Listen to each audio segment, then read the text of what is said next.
Este hombre canta como los mismitos ángeles, pero los ángeles azules, ¿no es cierto? De hecho vienes de azul. No es cierto. Mejor si ya sin mayor preámbulo, damos un fuerte aplauso al Señor por la vida de nuestro pastor y salmista Francesco Caballero.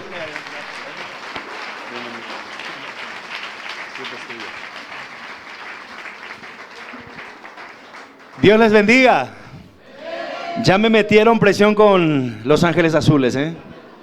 Ahora los ángeles de Charlie, algo por el estilo. Novia mía. Esa era, ¿verdad? Pero esa vamos a dejarla de lado. No hay problema, vamos a cantar una canción que yo le compuse a mi esposa. Mi amada esposa, este año vamos a cumplir 20 años de matrimonio. Y me acuerdo de un chiste, es que el pastor decía, es que yo soy bromista y ¿por qué me lo dijo? Porque yo también me desato unas bromas, a veces ya soy pesado. Y estábamos con un amigo matrimonio y que también cuando se iban a casar, el amigo viene y me dice, oye, voy a casarme. Y mi esposa se da vuelta y le dice, ¿contra quién? Pero no es así, amados, ¿eh? Es para construir la vida espiritual de uno mismo y del otro. ¿Por qué? Un amigo maestro mío me decía, de Biblia, me decía, cuando tú eres ermitaño es muy difícil de que seas un hombre espiritual. ¿Por qué? Porque el crecimiento espiritual tiene 3 etapas: conocimiento, aceptación y la puesta en práctica. En la puesta en práctica se completa el crecimiento espiritual, o si no eres un teórico de la palabra. Entonces, ¿en dónde vas a practicar el fruto del Espíritu? Por ejemplo, amor, ¿con quién? Con las plantas, con los animalitos. Se los ama naturalmente. ¿Con quién? Con el prójimo, con la esposa, ¿verdad? Con el marido, ¿verdad? Amén por ese amén, ¿eh? Con la suegra, ¿verdad? Con el yerno, ¿verdad, suegras? Es así: amor, gozo, fe, paz, bondad, benignidad, mansedumbre, templanza. Con ellos se entrena el fruto del Espíritu, las virtudes del Espíritu. Pero vamos a cantar esta canción que le compuse a mi amada esposa. Lleva por título La melodía de tu nombre y es un cantar de los cantares. Así es que por ciertas palabras, por favor, no se rasguen las vestiduras. Cuando quiera, maestro. Una melodía. De nuevo, porque desde el principio. Oh, mi dulce bella, yo quiero expresar una melodía que lleva tu nombre, porque el amor llenó mi corazón. ¿Les gusta?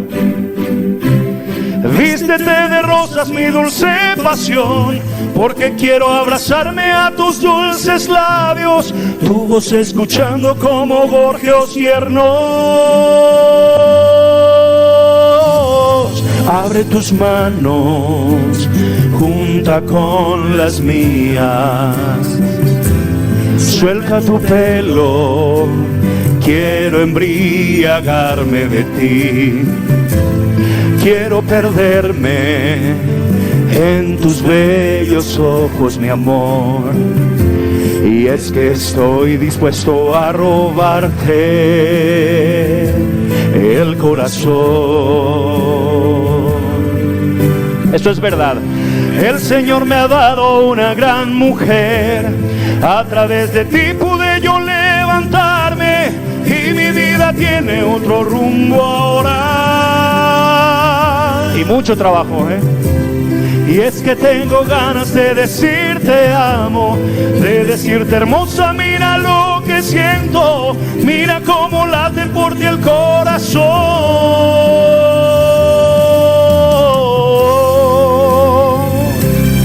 Aleluya. Gloria a Dios por las esposas. Una vez más. Oh, mi dulce bella, melodía yo quiero expresar, una melodía que lleva tu nombre, porque el amor llenó mi corazón. Vístete de rosas mi dulce pasión, porque quiero abrazarme a tus dulces labios, tu voz escuchando como gorjeos tiernos. Abre tus manos, junta con las mías, suelta tu pelo, yo quiero embriagarme de ti. Yo quiero perderme en tus bellos ojos, mi amor. Y es que estoy dispuesto a robarte el corazón. El Señor me ha dado una gran mujer, a través de ti pude yo levantarme, y mi vida tiene otro rumbo ahora. Y es que tengo ganas de decirte amo, de decirte hermosa, mira lo que siento, mira cómo late por ti el corazón. Vivo para amarte, mi vaso frágil. Te amo, mujer con alma de niña.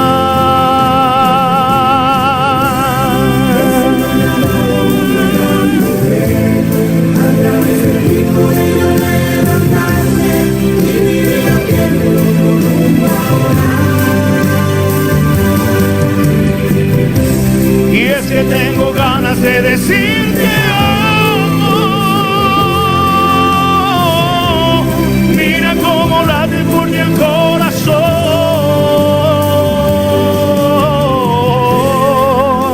Imparte el perdón, el amor imparte el perdón. Todo bien procede del amor.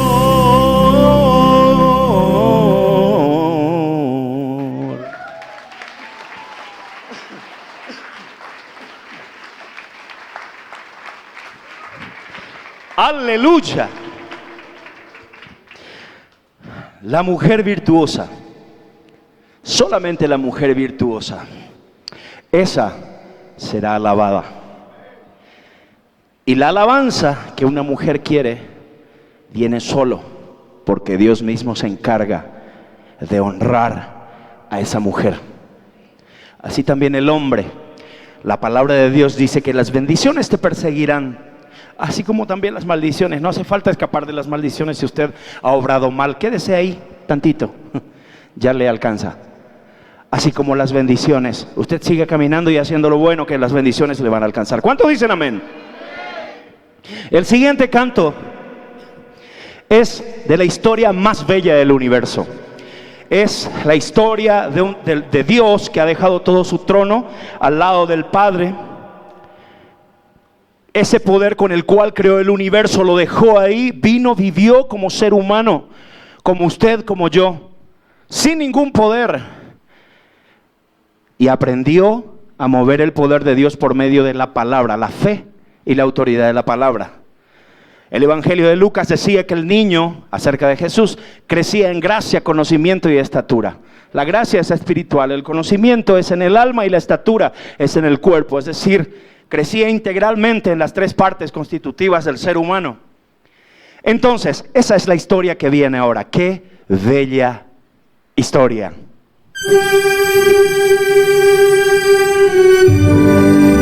Que dé un grito de júbilo el que ama al Señor.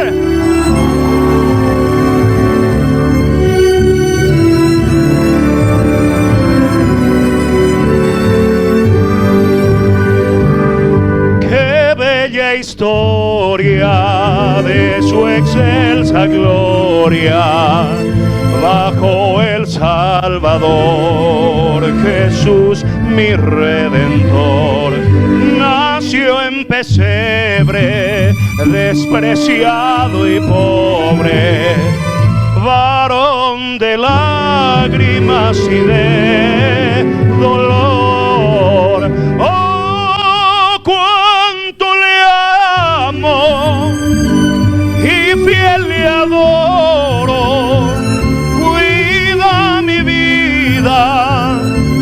Redentor, el Rey de Gloria, vino a salvarme y a revelarme al Dios de amor.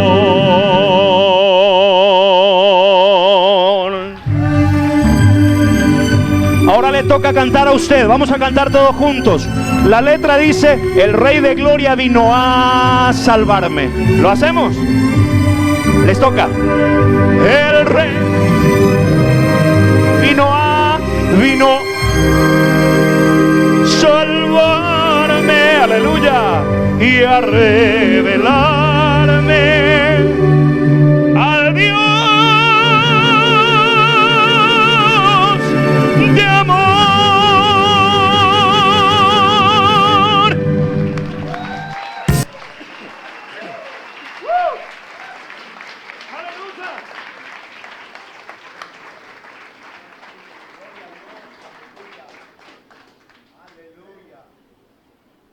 Me gasté esa cantidad de agua, cantando.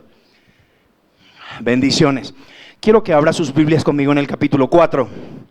Le voy a pedir a alguien que me preste su Biblia. Hago esto a propósito de olvidarme de mi Biblia. Gracias, hermano. Gracias. Me olvido de mi Biblia para decirles que Jesús fue al desierto sin Biblia. ¿Y dónde tenía la palabra Jesucristo? En el corazón, lo vivía, lo tenía en la mente. Es decir, no llevó grandes papiros para desenrollarlos ahí y espadearle al maligno, ¿verdad?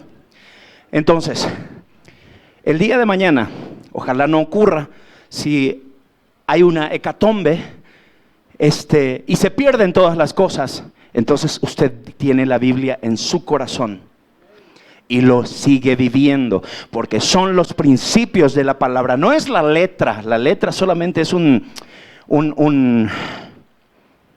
vía por el cual se transmiten los principios bíblicos. Es decir, es lo que yo vivo. Es lo que hace de mí una persona espiritual. No es lo que sé, es lo que vivo. Por eso el crecimiento espiritual tiene 3 etapas: conocimiento, aceptación y puesta en práctica. En la puesta en práctica, yo espiritualizo las obras de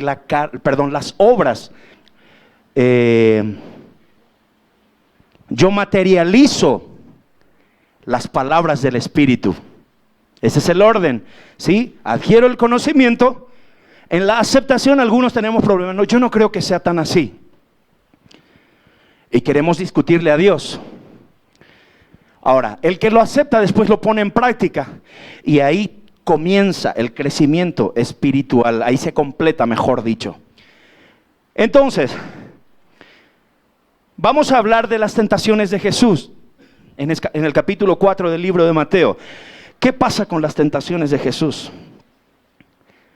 Resulta ser que nosotros los seres humanos tenemos lo que se llama concupiscencia, pero es una palabra muy poco explicada, y me quiero tomar la atribución ahora de darle por lo menos un significado más fácil. Concupiscencia es sinónimo de debilidad espiritual, es decir, usted tiene una debilidad espiritual de robar, por ejemplo, que es chiquita, pero después crece. Pero antes de explicar, yo traje un escrito que había hecho para un programa y lo voy a leer porque explica maravillosamente. Dice: un senador que está hoy ocupando una banca, alguna vez fue parte del pueblo. Él, idealista y deseoso de luchar en favor de su pueblo, cuando llega el momento de candidatarse, lo hace con la mayor de las ilusiones y de ser un servidor de su patria. Un intendente que sueña, intendente aquí sería alcalde o gobernador. Desde pequeño desea y sueña servir a su pueblo, va ascendiendo paso a paso en la política para alguna vez ocupar un puesto entre las autoridades de su pueblo. El gobernador de un departamento, de una provincia, también se candidata con la mejor de las intenciones. Cada una de estas personas formaba parte del pueblo, olían a pueblo, eran compañeros del colegio, de la universidad, del trabajo, jugaban juntos partidos de fútbol, soccer, comían en las casas las comidas preparadas por la madre de sus compañeros. Tenían sueños de servir a su gente, de ser ejemplo de su familia, de ser un hombre o una mujer de bien, honrados. Pero ¿qué pasa por el camino? Tarde o temprano sucumben ante las debilidades escondidas en lo más profundo de su ser. Y ahí encontramos las debilidades. La Biblia lo llama concupiscencia. Es la semilla, la proclividad de hacer lo malo. Es sinónimo de debilidades espirituales. Esos defectos de la personalidad que están inclinados al mal, a hacer lo malo, cada persona lo tiene en forma distinta. Algunos lo tienen en forma de codicia, otros en forma de lujuria. Más allá encontramos a los que tienen la facilidad de mentir y más acá a los que son perezosos. Están los que alimentan sus miedos, los vicios, pesimismo o la ingratitud. Y hay muchísimos y de diferentes formas. Usted identifica el suyo. Yo identifico perfectamente el mío. Desde tiempos antiquísimos los pueblos sufrieron de los gobernantes que eran parte del pueblo primero y luego llegaron a sillas de autoridad y se aprovecharon de su pueblo. ¿Les suena conocido? Creo que en Latinoamérica, en todos los países tenemos eso. En diferentes civilizaciones, imperios, sociedades, etcétera, se han visto las mismas historias repetidas. Acuérdense de los egipcios, y los asirios también lo sufrían. Los medos, persas, los griegos, los romanos. Estamos yendo por orden cronológico de aquellos países que han oprimido a Israel, por ejemplo. También están los mongoles, las dinastías chinas, franceses, alemanes, rusos, durante toda la historia, y la lista continúa. Ahora, también vemos que hubieron hombres, especialmente bíblicos, que sin duda tenían sus concupiscencias en sí mismos, pero por lo que vimos, lo trabajaron con Dios y lograron superar esas tendencias de hacer el mal. Un ejemplo vemos en Daniel en Babilonia, que sobrevivió a 3 imperios, a 3 reyes, bueno, a 3 imperios, mejor dicho, como una autoridad en esos reinos. 2 imperios. Al contrario de los que se sirven de su pueblo, Daniel escogió no contaminarse con las prerrogativas de los jerarcas de su tiempo. Sirvió a su pueblo, a los que le rodeaban. Era bien visto por todos en general, excepto por los enemigos propios de lo correcto.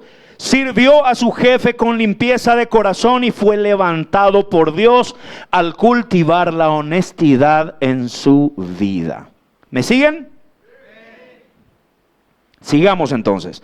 Fue lleno de virtudes, cambió sus defectos por virtudes. Y atiendan bien esta palabra, cambió los defectos por virtudes. Es decir, los defectos hay que deprimirlos. ¿Con qué? Con la palabra de Dios comiendo en nuestras vidas. Es decir, ¿qué significa esto? Si yo me proyecto mucho a la violencia, es decir, veo mucha violencia, juego estos jueguitos, ¿verdad? Yo no juego mucho jueguitos, cuando era chico me gustaban, pero hoy día no. Pero si juego eso de violencia, bueno, voy a terminar reproduciendo eso mismo. Porque el hombre reproduce aquello a lo cual se proyecta. Es decir, cada uno da lo que tiene por dentro. ¿Sí? Entonces, si yo me alimento de la palabra todos los días, ¿qué es lo que voy a hacer? Voy a empezar a reproducir lo que dice esta palabra. Voy a empezar a aplicar sus principios. Acuérdense de que nada queda en su estado inicial. Todo crece o decrece. Así el mal decrece hacia lo peor y el bien crece hacia lo mejor, y es nuestra responsabilidad poner en nosotros lo bueno, es decir, la palabra, para que podamos acrecentar, maximizar lo bueno, de tal forma a que seamos llamados hijos de Dios. ¿Y Dios qué hace? Hace salir su sol sobre buenos y sobre malos. ¿Qué es lo que da Dios? Dios siempre da lo bueno. Hace llover sobre agricultores justos como sobre agricultores injustos. Dios siempre da lo bueno. Y si usted quiere ser un hijo de Dios, haga lo bueno. No pueden salir dos aguas de una misma fuente. Yo no puedo ser malo y bueno también. Y si lo soy, es mi responsabilidad deprimir lo malo en mí, mis defectos, mis debilidades, no alimentarlos, y acrecentar las virtudes. ¿Y con qué lo vamos a hacer eso? Ya lo vamos a ver. Bueno, sigamos. Entonces, hay un refrán que dice, si quieres una virtud, ¿cuántos quieren una virtud aquí? Si quieres una virtud, compórtate como si ya lo tuvieras y ya lo estás entrenando. En Miami hay una institución que se llama Narcóticos Anónimos, y ellos tienen un refrán que me encanta. Dice, si tú quieres liberarte de ese vicio, dice, finge hasta que lo creas. Sí, pero es fingir. Sí, pero ya lo estás practicando al fingirlo. Una vez que lo creas, ya lo puedes crear. Entonces, volvemos a lo mismo. Si quieres una virtud, compórtate como si ya lo tuvieras. Es congruente con la palabra que dice, Dios llama a las cosas que no son como si fueran. ¿No es lo mismo?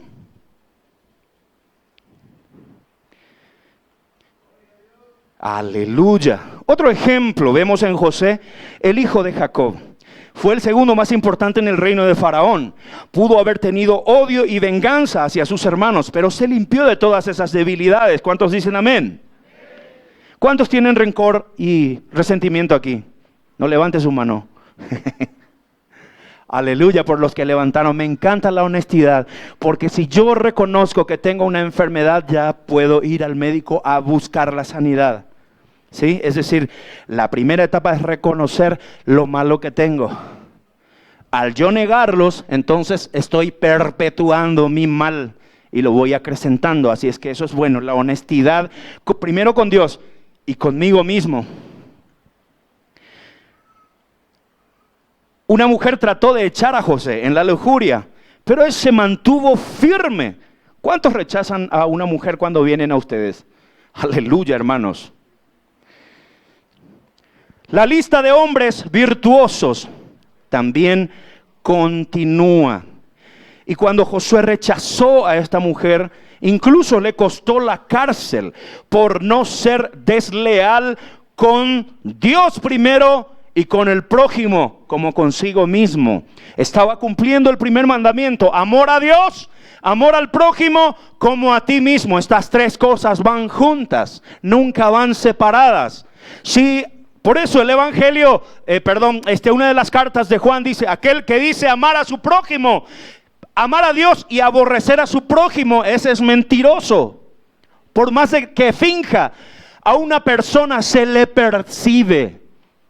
Usted que es espiritual y que desarrolla los dones espirituales, usted percibe a las personas. Cuando se le acerca a una persona, por más de que finja, usted lo percibe. Se llama discernimiento. Por lo menos el que cultiva la palabra en su espíritu desarrolla esos dones. Así es que por más de que usted finja ser una buena persona, el espiritual lo va a percibir, ¿verdad, Pastor David? Así es. Aleluya. La lista de hombres virtuosos sigue, y ellos trabajaron con sus debilidades conscientemente y triunfaron. ¿Qué significa conscientemente?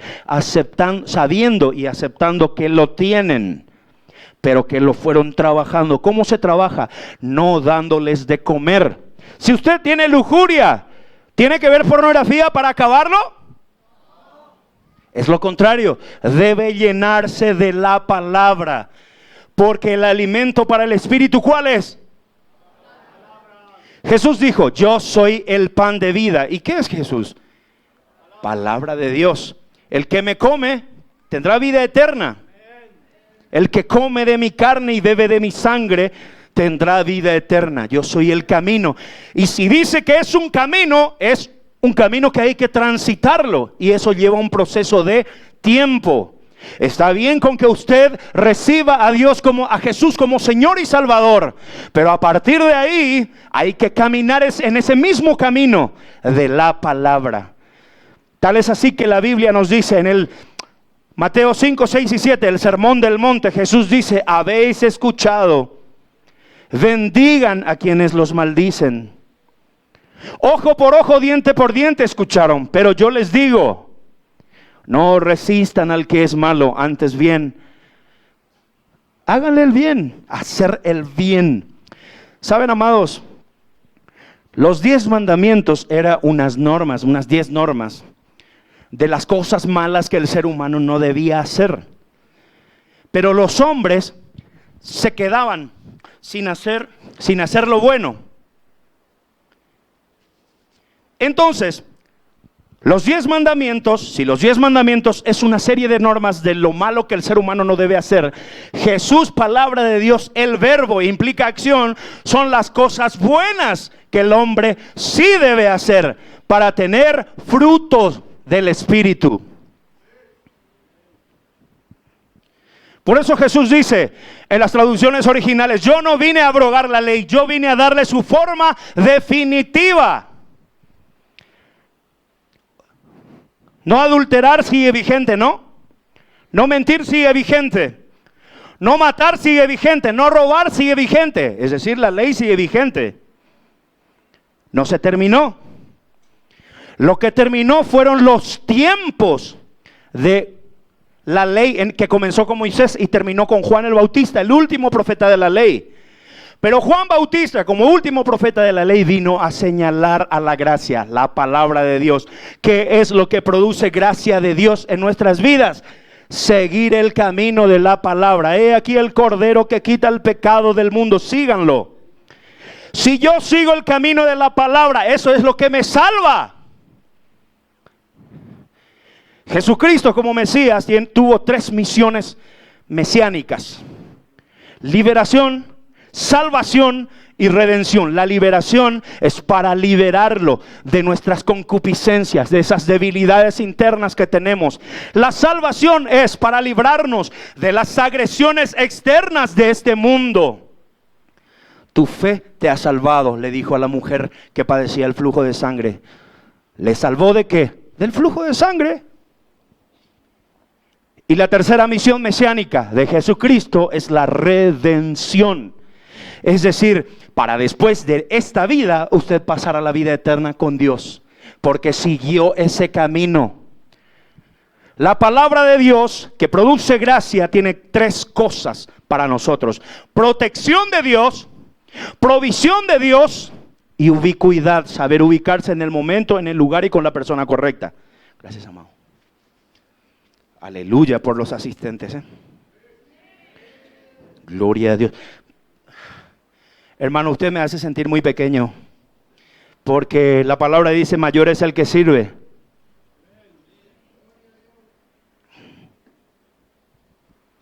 ¿Me están siguiendo? Amén.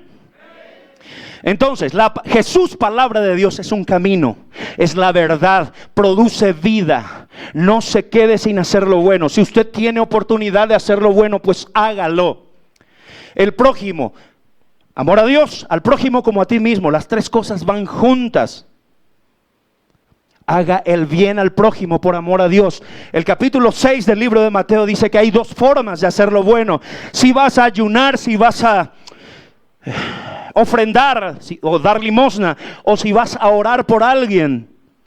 La primera forma es que yo lo haga en público, es decir, me pongo aquí enfrente y esto no es una alegoría, ¿verdad? Pero es lo que generalmente ocurría.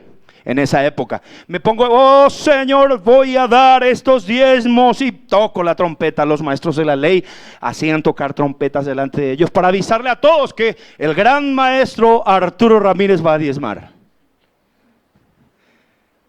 El gran maestro Francesco Caballero va a diezmar. Bueno, entonces, ¿qué es lo que pasaba?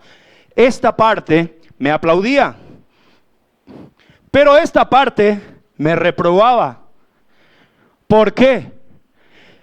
La recompensa se ve recortada al 50%. En el camino del mundo, que es el camino de la izquierda, hay solamente 50% de cosas buenas y 50% de cosas malas. ¿Por qué? Porque está la conciencia del bien y del mal ahí. Tal es así que si este grupo me aprueba, este grupo me reprueba. El deseo fue egoísta. Yo quise que todos opinaran bien de mí. Yo hago lo bueno buscando mi propio bien. Es decir, hago lo bueno para que todos me vean. Deseo egoísta. Me amo a mí primero y en segundo lugar a mí, en tercer lugar a mí. No hago con la motivación correcta. Jesús dice en el mismo capítulo que si vas a hacer eso, enciérrate y busca en lo secreto a tu Padre. Y haz el bien, lo que haga tu derecha, no lo sepa tu izquierda. La derecha representa el camino de Dios, la izquierda representa el camino del mundo. Si vas a hacer algo para Dios, que el mundo no lo sepa. Y tu Padre, que vio que hiciste algo bueno y dice, oh, mi siervo David ha hecho algo bueno y nadie le dio una recompensa. Yo le voy a dar su recompensa porque él buscó agradarle a Dios. Y dice, si haces de esa forma, con esa intencionalidad de agradar solo a Dios y no mostrarle a los humanos lo bueno que vas a hacer, Dios mismo te recompensa en público.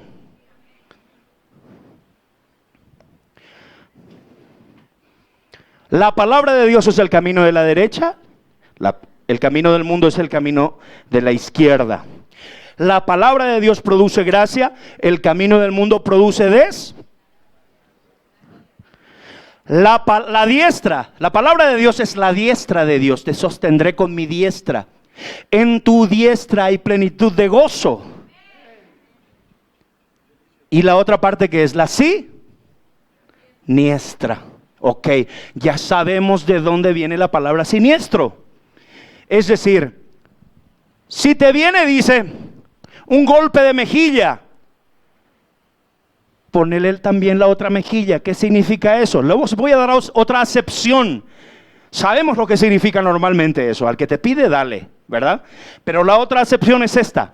Si la palabra de Dios produce protección en sí misma, un golpe de mejilla es un mal que te está llegando. Entonces dice, sé humilde de reconocer que te caíste de la protección de Dios porque te está llegando un mal. Ponle la otra mejilla, es decir, purga tus consecuencias de una. Sé humilde de reconocerlo, porque al hacer eso, automáticamente te estás situando y estás obedeciendo la palabra, situándote nuevamente en el camino de la palabra.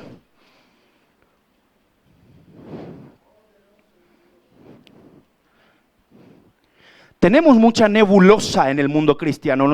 ¿Pero qué es la vida cristiana? No entiendo. Dice que todas estas cosas que hacemos aquí son buenas. Pero ¿cuál es el quick de la cuestión? ¿Cuál es lo certero? No hacer el mal y así hacer lo bueno. No nos salvamos por obras. Recuerden eso. Pero las obras son evidencia de que la salvación está en mí y de que Dios es mi Padre, que me induce, me anima, me da fuerzas para hacer lo bueno. Porque si yo no mato, yo no robo, yo no miento. Mucha gente dice eso, ¿verdad? Claro, los 10 mandamientos también. Pero se quedaban sin hacer lo bueno. Ahora, Jesús es, al que te pide, dale. Bendigan a quienes les maldicen. Esa es la diferencia. Jesucristo es la acción del principio de lo bueno de Dios que uno puede aplicar a su vida y tiene resultados positivos. Amén, amados. Gloria a tu nombre, Señor. Sigamos, dice. si esos defectos del ser humano no se tratan a tiempo, acompañarán a las personas hasta el final de sus vidas, y cuanto más edad cumplan, más fuertes y afianzados se van a hacer estas prácticas.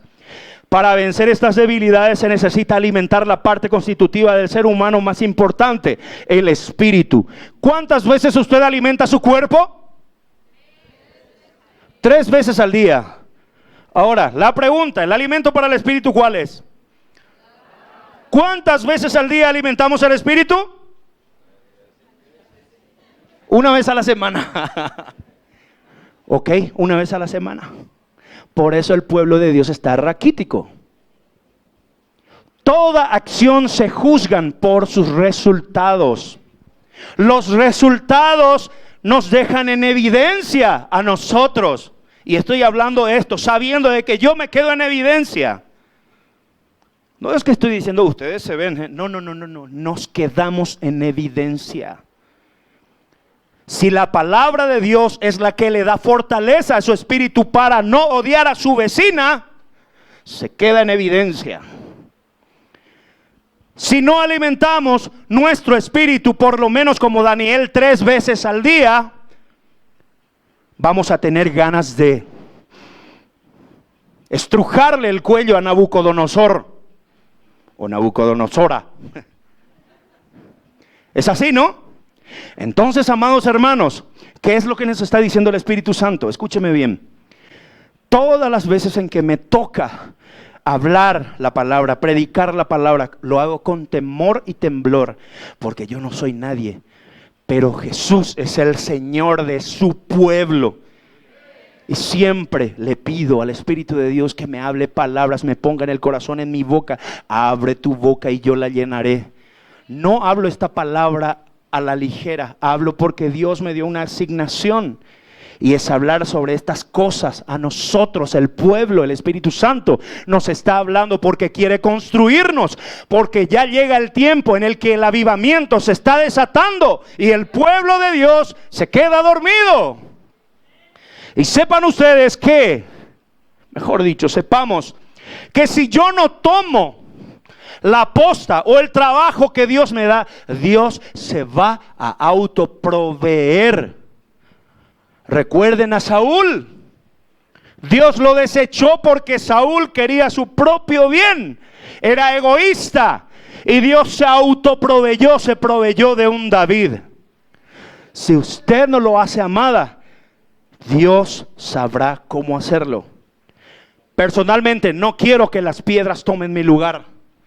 Personalmente no quiero que un burro sea el que haga el trabajo que a mí me toca. Somos luminarias. ¿Qué significa eso? La palabra de Dios en ustedes es luz para el mundo. Nosotros debemos alimentarnos de la palabra. Oh Señor, sí Señor.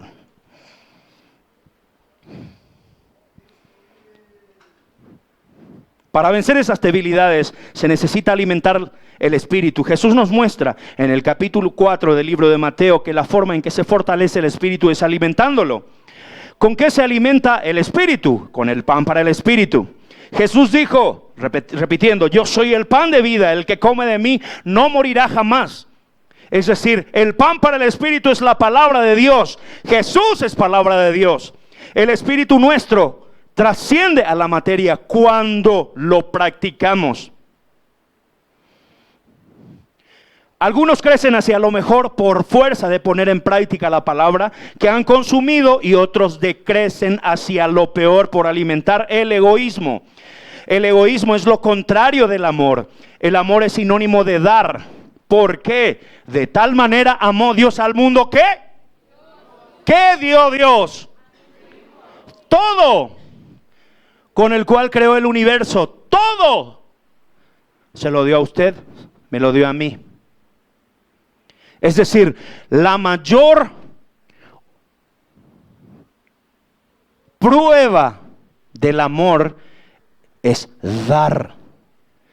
Usted no tenga miedo ni se coarte al dar a su marido. Usted no tenga miedo al dar a su esposa, a su hijo, a su prójimo.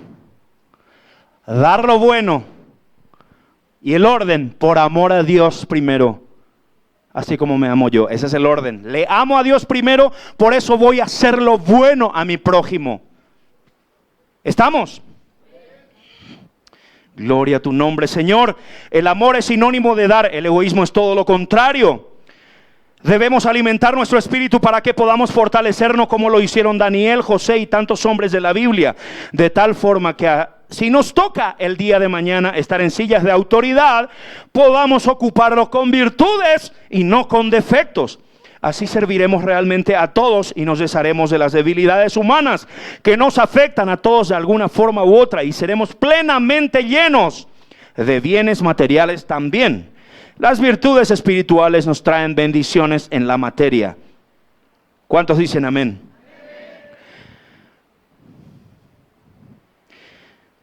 Jesús fue llevado, versículo 1 del capítulo 4, Jesús fue llevado por el Espíritu al desierto para ser tentado por el diablo. Israel, que tenía 12 hijos, cada hijo se convirtió en clanes después. Hicieron familias y que se convirtieron en clanes. A cada clan se le llamaba tribus. Todos los primeros hijos de la familia de Leví tenían que ser entrenados en la iglesia judía para ser sacerdote. Por eso encontramos a Juan Bautista, hijo de Zacarías, primer hijo que era sacerdote. Pero él renunció a esos hábitos y fue al desierto a hablar a aquellos que quisieran escuchar la palabra de Dios verdadera. ¿Por qué? Porque la iglesia judía estaba siendo politizada. Estaban en la política y no en la palabra de Dios. Jesucristo, como primer hijo de la familia de José y María, de la tribu de Judá, todos estos primeros hijos tenían que ser entrenados en la iglesia judía para ser doctores de la ley, doctores de la palabra, maestros de la ley. Por eso Jesús era maestro de la ley y le decían maestro. Por eso llevaba la vestidura sin costuras, el distintivo del maestro de la ley. La vestidura sin costuras significaba de que la palabra no tenía agregados en sí misma. Era una palabra integral. Nosotros vemos en el Antiguo Testamento mezcla, y discúlpenme aquí, usted tiene la responsabilidad de desechar lo malo, pero aceptar lo bueno, si quiere. Está bajo su responsabilidad. Pero como tengo un ministerio que es el de maestro, o sea, claramente en mi vida se manifiesta el ser maestro. En el Antiguo Testamento están mezcladas palabras humanas y palabras de Dios. Por ejemplo, ojo por ojo, diente por diente, la ley del talión. Los 10 mandamientos decían, por ejemplo, no matarás, punto. Pero los agregados humanos era, pero el hombre que matare, ¿verdad? ¿De dónde viene esto? Resulta que Nabucodonosor, cuando fue a reclutar, llevó cautivos a los judíos de Jerusalén a Babilonia. Fueron a Babilonia. La cautividad iba a durar 70 años. El que fue de Jerusalén a Babilonia con 5 años de edad, ¿a los cuántos años regresó a Jerusalén? A los 75. A los 75 ya se habían formado mentalmente y ellos ya tenían hijos que se habían formado en Babilonia. Ellos no tenían la palabra de Dios, es decir, los rollos sagrados. Entonces dice que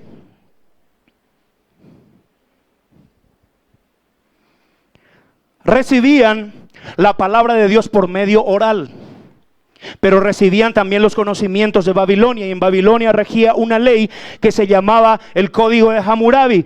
Hammurabi era un rey persa que gobernaba con mucha rigidez a su pueblo. ¿Y qué pasaba? La gente se formaba con el Código de Hammurabi. El ojo por ojo, diente por diente era del Código de Hammurabi. Entonces, cuando volvieron a Jerusalén, Esdras convocó a 70 ancianos, dice, y les preguntó acerca de la ley de sus padres, y fue reconstruyendo la Torá. Y ahí se filtró el ojo por ojo, diente por diente. Pero encontramos a Jesús, palabra de Dios sin agregados humanos, en el Sermón del Monte, que decía: habéis escuchado ojo por ojo, diente por diente, pero yo les digo, no resistan al que es malo. La palabra es eterna desde siempre, no se contradice. La palabra de Dios fue la misma ayer, hoy y siempre. Entonces Él corrige, por eso dice, yo no vine a abrogar la ley, vine a darle su forma definitiva. Y Jesús, como maestro de la ley, dice, fue llevado por el Espíritu al desierto para ser tentado por el diablo. Un maestro de la ley, para comenzar su ministerio durante toda su vida, tenía que ser formado en la iglesia judía a partir de los 12 años y comenzaba alrededor de los 30. Año en el que generalmente la madurez de un hombre llega.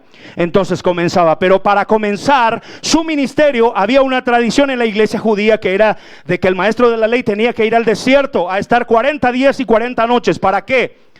En el desierto es un lugar donde solamente no había mucha agua, no había mucha comida. Solo Dios te podía preservar la vida. Si volvías vivo a los 40 días, quiere decir que Dios estuvo contigo. Puedes enseñar con autoridad. La palabra autoridad viene de autoría viene de autor. Ser autor lo que uno está diciendo.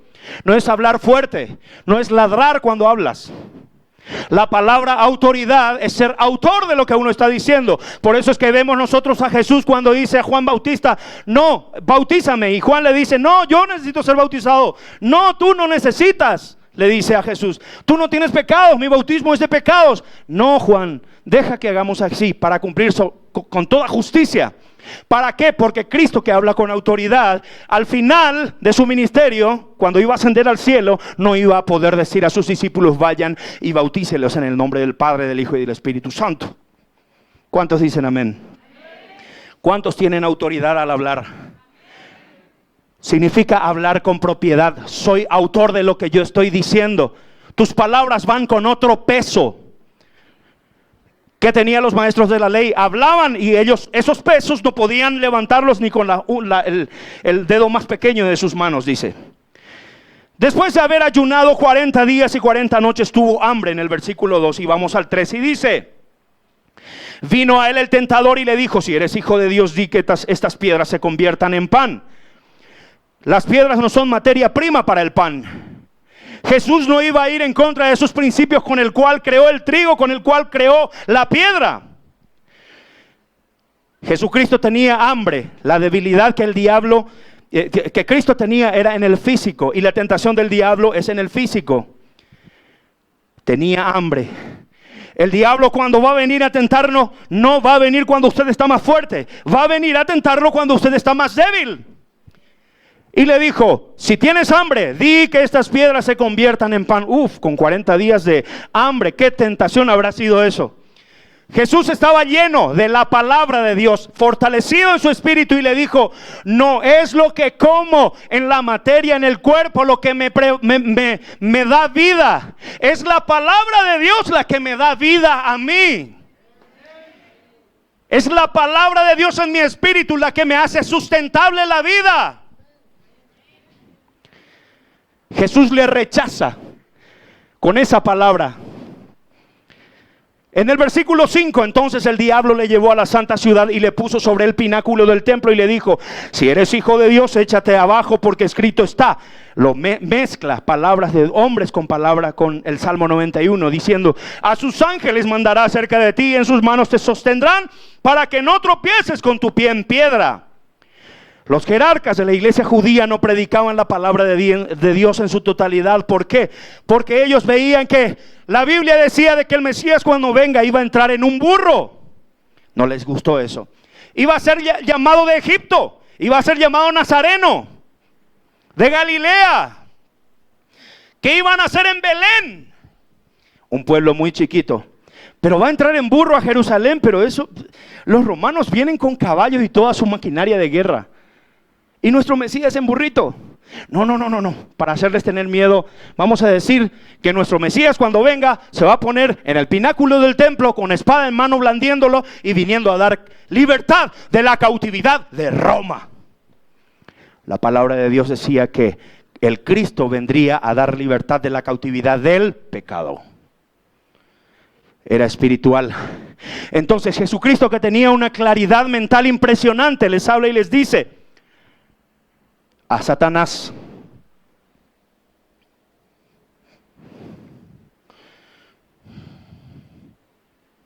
Escrito está también: no tentarás al Señor tu Dios. La claridad mental está en el alma.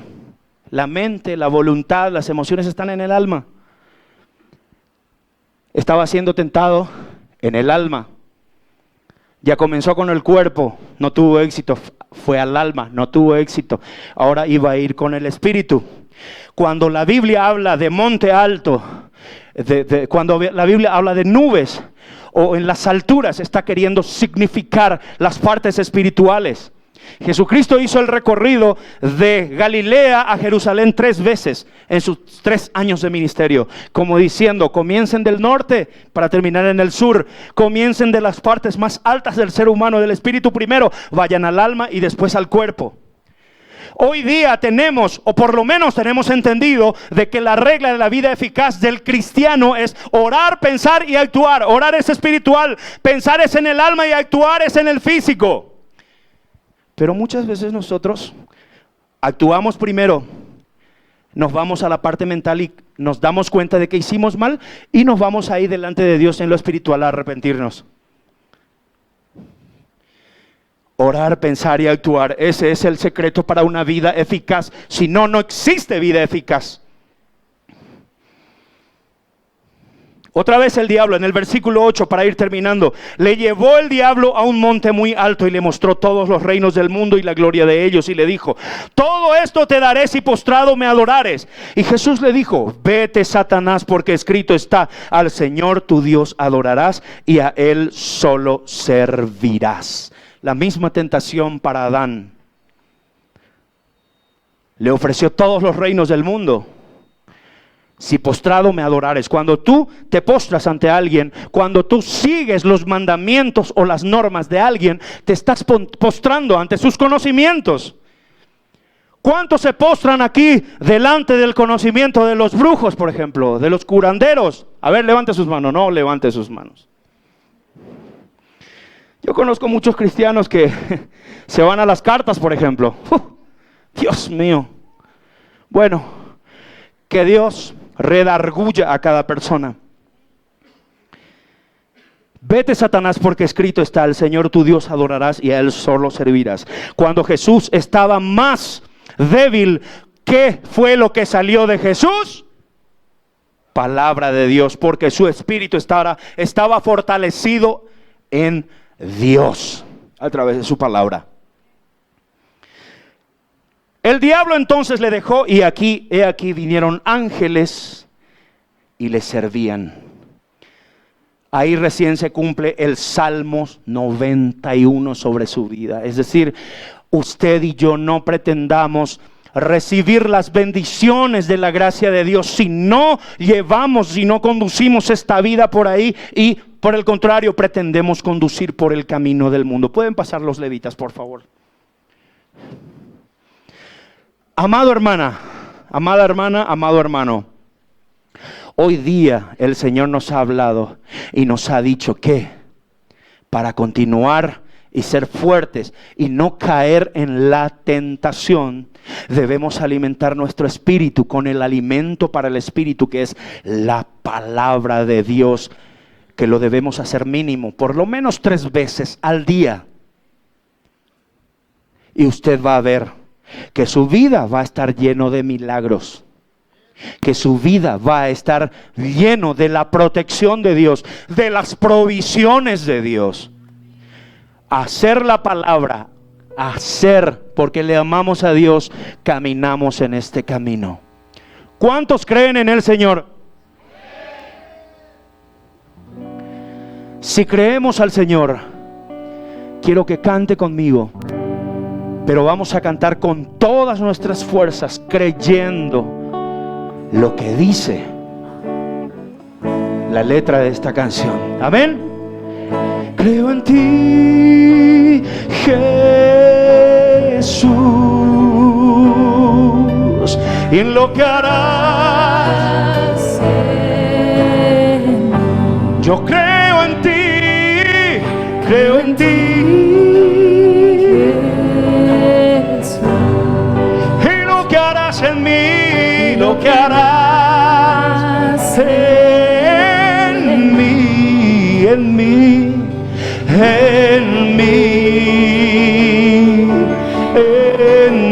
Vamos, levante sus manos en este momento.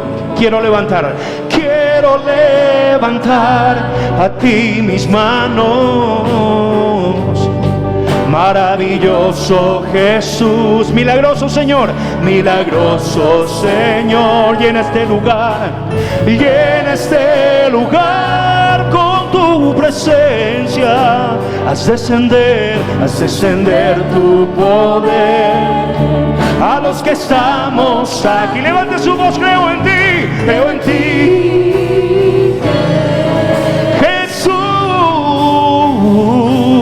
y en lo que harás en mí. Creo en ti, que vas a hacer a través de tu palabra. Creo en ti, Jesús,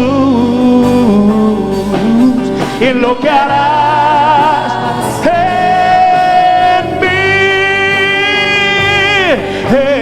mí.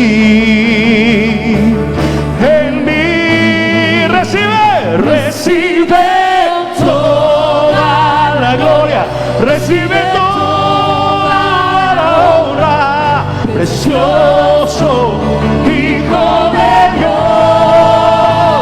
Recibe toda la gloria, toda la honra, precioso Hijo de Dios. Yo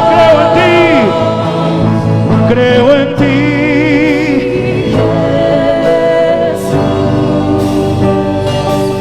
y lo que harás, oh bendito Dios. Creo en ti,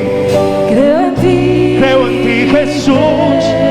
Creo en tu palabra, delicias a tu diestra para siempre. Oh Rey, en mí. Levante su voz, el Señor recibe toda la gloria, recibe toda la honra, precioso Hijo de Dios. Recibe toda la gloria, recibe toda la honra, precioso Hijo de Dios. Once again. Y recibe toda la gloria, bendice a tu pueblo, Dios. Oh Señor, Hijo de Dios, recibe toda la gloria, recibe toda la honra. Precioso Jesús, precioso Cristo, recibe toda la gloria, recibe toda la honra, precioso Hijo de Dios. Levántele su aplauso, levante su aplauso al Rey de Reyes. Cristo amado, yo bendigo a tu iglesia, bendigo a tu santa iglesia, Señor. Señor, declaro que tu palabra, Señor, se cumple en sus vidas, que tu palabra les llena, Padre, el Espíritu. Declara un pueblo victorioso, Señor, en tu santo nombre, porque a través de este pueblo te valdrás, Señor, para ganar las almas cuyos corazones ya tienes preparados, Señor. En el nombre de Cristo Jesús, salude a su hermano, salude al que está a su lado, bendígale con la bendición del cielo. Dios les bendiga, amados,